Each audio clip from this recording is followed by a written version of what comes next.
Brendan Browne is the Director of Education at the Toronto Catholic District School Board. He's in Toronto. Hi, Mr. Browne. Good to have you on the program. Thank you for making the time. Thanks for having me.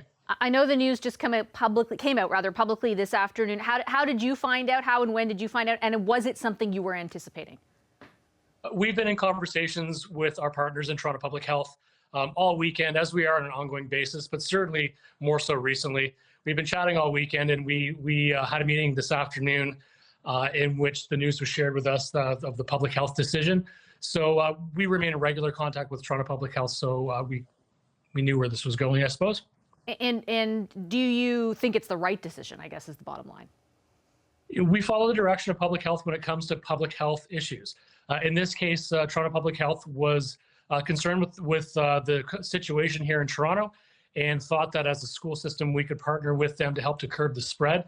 So we're always happy to partner with our public health partners in order to do so, but this is a public health decision. And so what's your message to teachers right now and to students and then also to parents? I know they're all kind of anxiously they've been sitting, looking to see if this news was going to come. Now that it's here, what is your message to them?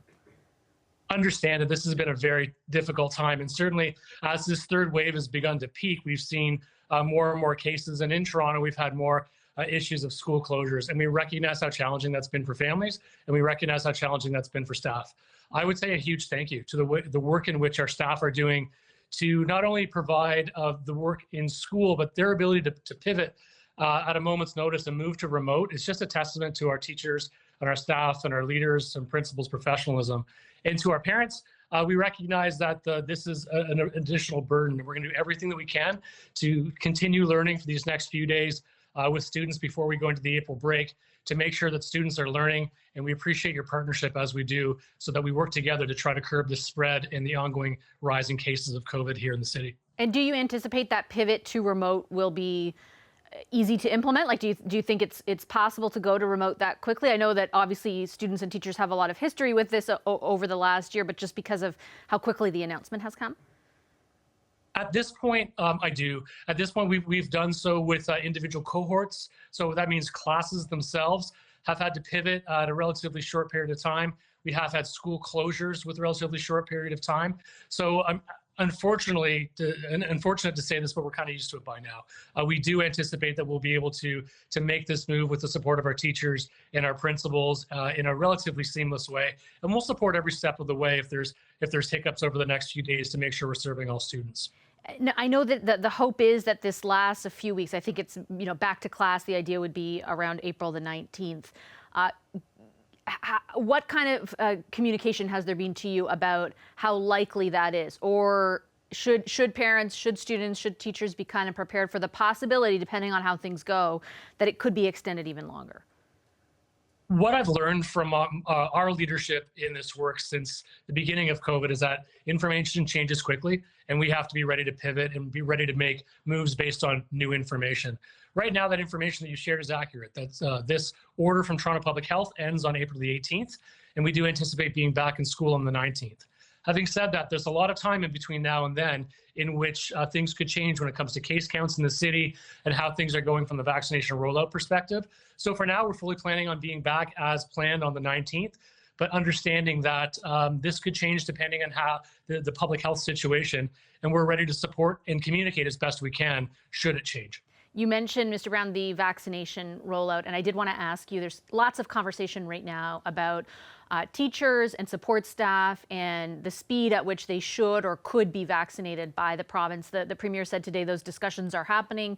It sounded like we might anticipate some kind of announcement in the coming days around it. From your position, should people who work in schools be vaccinated as soon as possible? I think recognizing the ways in which our staff in the school system, that's all staff, from our secretaries to our custodians to our educational assistants, counselors, our amazing teachers, principals, have really been on the front lines of this. They've been working and coming to work every day during the most difficult times, and recognizing the anxiety that comes with being in a situation in which there's interaction. We do the best we can in schools.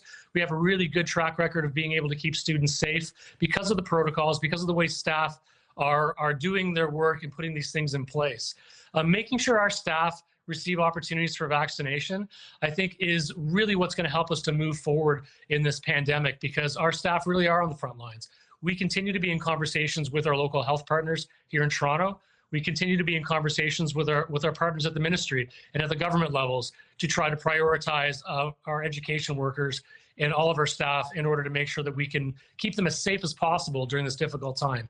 We're pleased with the conversations that we're having, and we're hopeful to have all of our staff vaccinated as soon as possible. And so when you say you're pleased, have you been, I'm just sort of sitting on the sidelines reading between the lines in what I hear from the Premier during his press conferences.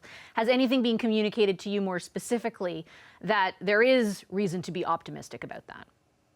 We're certainly looking at those who are definitely most connected on the front lines, recognizing the priority is important. We're moved into phase 2 now, and officially, in phase 2, education workers are at the beginning of June, according to the timelines.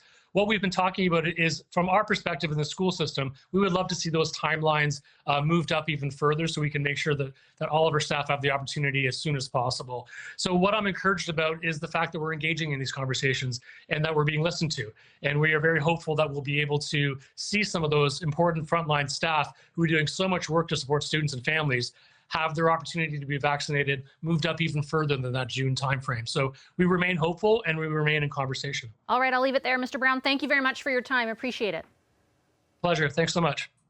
That's Brendan Browne. He's the Director of Education at the Toronto Catholic District School Board. He's talking, of course, about that breaking news that Toronto Public Health is closing all public schools and Catholic schools in the city as of tomorrow.